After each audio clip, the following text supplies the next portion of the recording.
এই রকম নারী নির্যাতন এবং মহিলাদেরকে পার্টি অফিসে ডেকে নিয়ে গিয়ে রাত্রি যাপন করানো এবং তাদের নির্যাতন করে তারপরে বাড়ি ফেরানো, এই রকম ঘটনাটাকে আমরা কখনো নির্বাচনে ইস্যু করতে পারি না।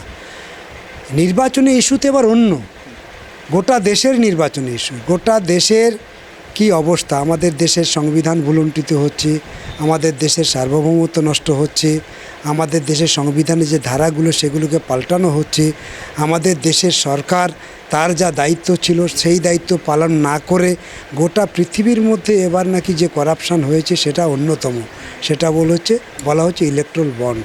তো ইলেকট্রাল বন্ড মানে সেটা কোনো একজন কোটিপতি শিল্পপতি কিন্তু ব্যবসাদারের টাকা নয়, ওটা আমার আপনার সাধারণ মানুষের টাকা।